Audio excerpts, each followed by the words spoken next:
पुरानी पेंशन बहाली को लेकर के दिल्ली के जंतर मंतर पर आप लोगों ने देखा होगा, कर्मचारियों का धरना बहुत कई बार हो चुका है। मैंने कई बार कवरेज भी किया है, लेकिन सरकार कहे जाए तो केंद्र सरकार अभी कोई ऐसा उपहार कहें या कोई ऐसा सांत्वना अभी देखने को नहीं मिली है। आइए आप बात करते हैं। आज 10 दिसंबर का दिन है। कर्मचारी फिर दिल्ली के जंतर मंतर पर, ऐतिहासिक यहाँ कहे तो ये प्रांगण है जहाँ से काफ़ी बदलाव भी हुआ, काफ़ी आंदोलन भी हुए। लेकिन क्या पुरानी क्योंकि कर्मचारी संगठन एकत्रित हुए थे और हमने सरकार से मांग की है कि हमारी बातों को सुना जाए, हमें गारंटीड पेंशन दी जाए।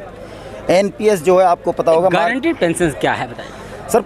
जो ओल्ड पेंशन होती थी वो एक गारंटीड पेंशन होती थी। कर्मचारी कितनी भी सर्विस करे उसको मिनिमम पेंशन की गारंटी थी। हाँ। जैसे 9000 प्लस डीए, चाहे उसकी कितनी भी सर्विस हो, उसमें गारंटीड पेंशन मिलती थी।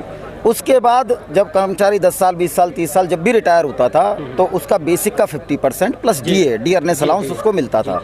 अभी जो नेशनल पेंशन सिस्टम या नेशनल पेंशन स्कीम जो चल रही है, इसके अंदर गारंटीड पेंशन नहीं है, कॉर्पस बेस स्कीम है। ये जो पैसा है वो प्राइवेट कंपनियों में लगाया जाता है, कॉर्पोरेट सेक्टर में लगा दिया जाता है और उसके बिहाफ पे जितना आपका जो भी सर्विस के अकॉर्डिंग होगा उस पर पेंशन बेस्ड होती है।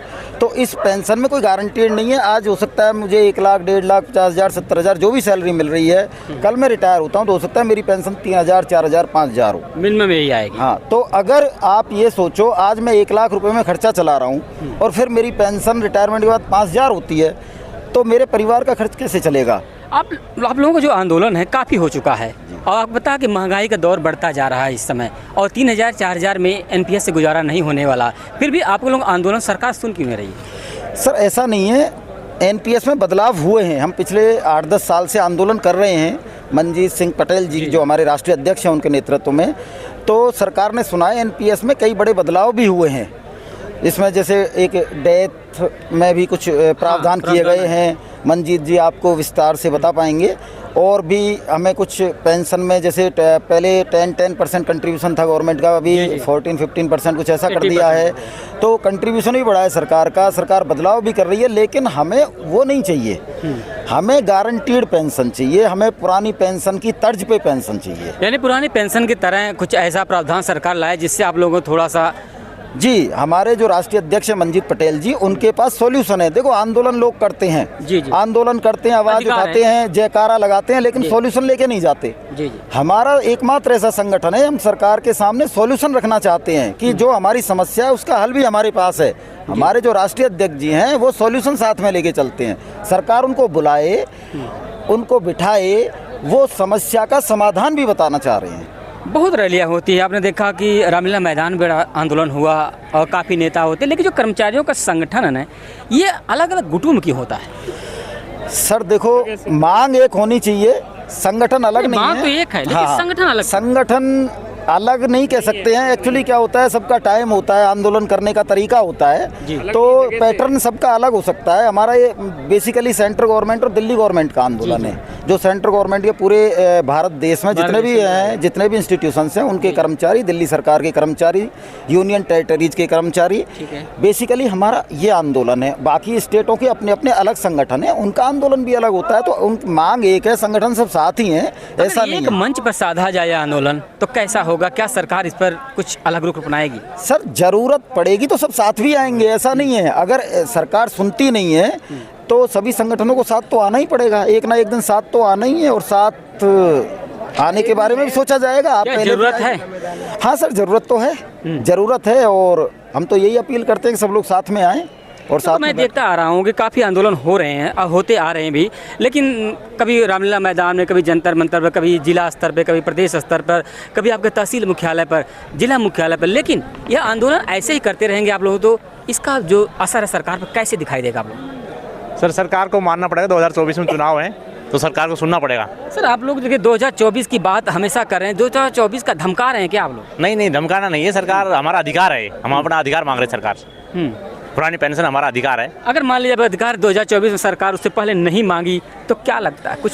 सर देखो, सरकार कोई भी आए, आंदोलन करना नहीं छोड़ेंगे। सरकार ये रहेगी इसके सामने करेंगे, बदलेगी उसके सामने करेंगे, ये वापस आएगी इसके फिर सामने करेंगे। सर अगर बदलेगी सरकार तो अगली सरकार तो बोल रही है अगर हम आते हैं तो लेके आएंगे पेंशन। तो सर वो पिछले 10 साल रहे भी तो थे, तब पेंशन क्यों नहीं बहाल की? 2004 से पेंशन बंद है। 10 साल यूपीए की सरकार रही, कांग्रेस के नेतृत्व में सरकार रही, उन्होंने क्यों नहीं बहाल की? यही बड़ा प्रश्न है कि 2004 में अटल बिहारी वाजपेयी की सरकार थी, तब पुरानी पेंशन पर एक बैन लगा दिया गया। उसके बाद मनमोहन की सरकार बनी, तब कर्मचारियों का आंदोलन हुआ, लेकिन वही मनमोहन सरकार 10 साल जब रही तब क्यों नहीं उस पेंशन को बहाल किया गया? सर आज राहुल गांधी कह रहे हैं कि मैं पेंशन बहाल करूंगा। सर जब विपक्ष में होते हैं ना सर जब विपक्ष में होते हैं ना तब सब लोग कर्मचारियों की बात करते हैं, लेकिन वही जब सत्ता में आते हैं, हाँ, वो 80 लाख कर्मचारी, उनका परिवार, उनके रिश्तेदार, कितने वोट होते हैं, लेकिन हम वोट की बात कर ही नहीं रहे। हमारा वोट से कोई लेना देना नहीं है। सर आप बड़े मौन है, बड़े तरीके से सुन भी रहे हैं लोगों को। आपकी जो पुरानी पेंशन है, सबकी पुरानी पेंशन है, यह जयघोष या नारा क्या सरकार के कानों तक पहुंच रहा है? सर हम ऑल इंडिया एनपीएस फेडरेशन के मैं राष्ट्रीय सचिव हूं, और ये जो हमारी मांग है, आज का जो हमारा मुद्दा था, जी जी, देश के सभी कर्मचारियों के लिए है। जो हमारा ये मुद्दा है सर, ये राष्ट्रीयकृत जो एनपीएस प्रणाली चालू की गई है, जी जी, ये खासकर किसी भी कर्मचारी के हित के लिए नहीं है। आप लोग बोलते हैं कि इतना मुद्दा लेट क्यों अब उठाए, तो इसका कारण सर ये है, जब हमारे कर्मचारी कुछ लोग एक्सपायर कर गए, कुछ लोग रिटायर कर गए, तो उनका जब पेंशन का रिपोर्ट आया, कोई 1500 मिल रहा, कोई 2000 मिल रहा, हमारे पास बहुत, हम लोगों ने मिनिस्ट्री को सबमिट भी किया है। और अब उसके बाद कर्मचारी, क्योंकि हमको एक सपना दिखाया गया, जो पुराने हम लोग तो थे नहीं, जिस समय पेंशन लागू की गई, हम लोग 2004 के बाद आए, तो हम लोग कुछ मालूम नहीं था। हमको सपना दिखाया गया कि आपको करोड़ों रुपए मिलेंगे, कई लाख रुपए मिलेंगे, आपको इतना पैसा मिलेगा, तो पुरानी पेंशन, शेयर मार्केट की, यस, इतना सपने दिखाए गए हमको। हम सपने में घूमते रहे। चलो रिटायरमेंट के बाद हमको क्या पैसे से मतलब, पेंशन हमारा बुढ़ापा संवर जाएगा, कोई दिक्कत नहीं था। लेकिन जब रिटायरमेंट हमारे लोग कुछ साथी हो गए, तो किसी को 1500, किसी को 2000, किसी को 2400, किसी को 3600 रुपये जब पेंशन मिलना चालू हुआ, तो सर हमारी आंखें खुल गई। फिर सरकारी कर्मचारी सभी लोग रास्ते पे आ गए, क्योंकि सर ये समय ऐसा हो गया हमारे लिए कि डू और डाई की स्थिति हो गई। और हमारा जो है, जो संगठन हमारा है, हम किसी का विरोध नहीं करते। जो हमको पेंशन दे दे, हमको कोई दिक्कत नहीं है। हम तो, और आज के मेजॉरिटी सरकार में बीजेपी सरकार है, माननीय प्रधानमंत्री जी का हम लोग बहुत सम्मान करते हैं कि अगर प्रधानमंत्री जी चाहें, हम तो चाहते हैं कि रात 8 बजे आए, प्रधानमंत्री जी आह्वान कर दें, मन की बात कर दें, और हम सबकी पेंशन बहाल कर दें। सर मिठाइयाँ बांटना चालू कर दें। मिठाइयाँ बांटने क्या करेंगे सर, हम तो उनके, वैसे ही हम उनके साथ हैं। तो हमारा कोई सर किसी सरकार से कोई लेना देना नहीं। और हमारे राष्ट्रीय अध्यक्ष जी जो मंजीत जी पटेल जी हैं, पिछले 10-12 साल से इसी में लगे हुए हैं सर, और हम लोग लगे हुए हैं। और हमारा सिर्फ एक मुद्दा है, हमारे जो गारंटेड, हम गारंटेड पेंशन की बात करते हैं, हमारे पास सोल्यूशन भी है। खास करके जब अपना 10 अगस्त का जो प्रोग्राम हुआ था रामलीला मैदान में, उसमें हमारा जी, जब हम लोग जो स्टेट फाइनेंस मिनिस्टर से हमारी मुलाकात हुई थी, हम लोग ज्ञापन जब दिया था, हम लोगों ने अपना सोल्यूशन भी दिया था उनको कि सर आप हमको मौका दीजिए, हम उनका सोल्यूशन दिए।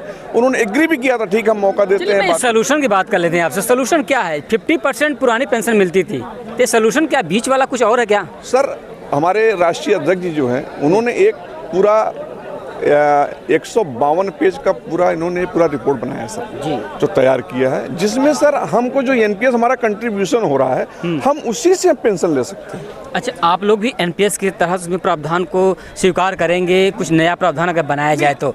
सर का कहना एक था, इसमें इनका कहना था कि जब एनपीएस लागू किए गए तो हम लोगों को नहीं पता था, जब पेंशन आई तब मुझे पता लगा कि इतना न इतना मिलेगा। तो आप लोग तो समाज को जागरूक करते हैं, तो कैसे आप लोग बहकाव में आ गए? मैं बता रहा हूँ ना, 2004 में चालू हुई, मेरी तो 2007 की ज्वाइनिंग है, मुझे कहाँ से पता होगा जी। जिस टाइम पे लागू की गई उस टाइम पे तो एनपीएस का कर्मचारी था ही नहीं, सब ओपीएस वाले थे।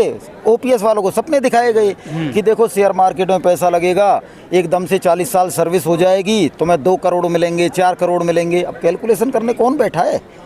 अब पता चला कि शेयर मार्केट ऊपर नीचे होता है। हम डेली देखते हैं हमारे कारपस को, किसी दिन जब मार्केट गिरता है धड़ाम से। सर दुनिया लैटरिक चक्कर में पड़े कि हमारा 1 करोड़ लग जाए, ड्रीम 11 पे लगाते हैं, तो हो सकता है ऐसा किसी के लग जाए। सर हमें नहीं चाहिए ना, हमें ड्रीम 11 थोड़ी खेलना है। हम 40 साल 35 साल 30 साल अपना जिंदगी सरकार को देते, मतलब देश को देते हैं। हमारा यही तो है सब कुछ, हमारे पास कुछ नहीं है। हम जो भी हम क्वालिफाइड लोग हैं, एग्ज़ाम फाइट करके आते हैं, अपना ट्रेनिंग लेके आते हैं, फिर गवर्नमेंट के एग्ज़ाम्स फाइट करते हैं, तब नौकरी करते हैं। सारा जीवन हम सरकार के लिए दे देते हैं, उनकी पॉलिसीज़ को इम्प्लीमेंट करने में लगा देते हैं। उसके बाद हमें निकाल के 5,000 पेंशन देंगे। सर ऐसा नहीं है, सोशल सिक्योरिटी होनी चाहिए। जब हम 60 साल के बाद जाएं समाज में तो सबसे ज़्यादा ज़रूरत उसी समय होती है आदमी को। बिल्कुल सर। आप अभी क्या एक एक दो दो बच्चे हैं, अभी हम लोग भी पलायन करके आए हैं अपने होम टाउन से दिल्ली। तो पहले तो क्या है 2-3 बच्चे होते थे, 2-3 भाई हैं तो अपना कर लेते हैं, एक आध वहाँ पेरेंट्स की भी कर रहा है। अब सबके एक एक दो दो बच्चे हैं, अब वो आजकल फॉरेन जाने का ट्रेंड लगा है, फिर हमारी देखभाल कौन करेगा? जी जी भाई हमारा कौन करेगा? पेंशन आएगी तो उससे हमारी देखभाल हो सकती है हमारे। चलिए सर, लास्ट सवाल है आपसे यह है कि ये जो पुरानी पेंशन है, अगर यह सरकार अब नहीं सुनती है तो अगला कदम क्या होगा? या दिल्ली का प्रांगण है, जंतर मंतर का ऐतिहासिक प्रांगण है, आपने भी सदियों से देखा होगा, जब से ये आंदोलन चल रहा है यहाँ काफ़ी आंदोलन, काफ़ी परिवर्तन हुआ, लेकिन अगला क्या परिवर्तन होगा आप लोगों को ये बताया। सर अभी सारे लीडर्स हैं, बैठेंगे, मंत्रणा करेंगे। इसके बाद अगर सरकार को भी मेमोरेंडम दिया जाएगा, साइन कर रहे हैं सारे लीडर्स सभी संगठनों के। उसके बाद सरकार बुलाती है नहीं बुलाती है, उसके बाद रणनीति पे बैठ के विचार किया जाएगा। मैं इस स्थिति में नहीं हूँ कि मैं आपको अगला स्टेप बता सकूँ। अच्छा। लेकिन वो सब बैठ के सारे बड़े लीडर्स उसको बताएंगे, फिर अगला स्टेप बैठ के आप लोगों के सामने रखा जाएगा, वो आप लोगों के संज्ञान में लाया जाएगा। आपके बगैर तो कुछ भी नहीं है ना, आवाज़ तो आप ही पहुँचाते हैं। पुरानी पेंशन बहाली को लेकर के दिल्ली के जंतर मंतर पर आज 10 दिसंबर को आंदोलन कर्मचारियों का जारी है। देखना यह होगा क्या 2024 से पहले सरकार, मोदी सरकार कहें या देश की सबका साथ सबका विकास की सरकार कहें, क्या यह पुरानी पेंशन 2024 के इलेक्शन से पहले लागू कर देती है या नहीं? देखते रहिए डी भारत खबर, राजेश यादव के साथ। जय हिंद, जय भारत। यादव जी नंबर देना।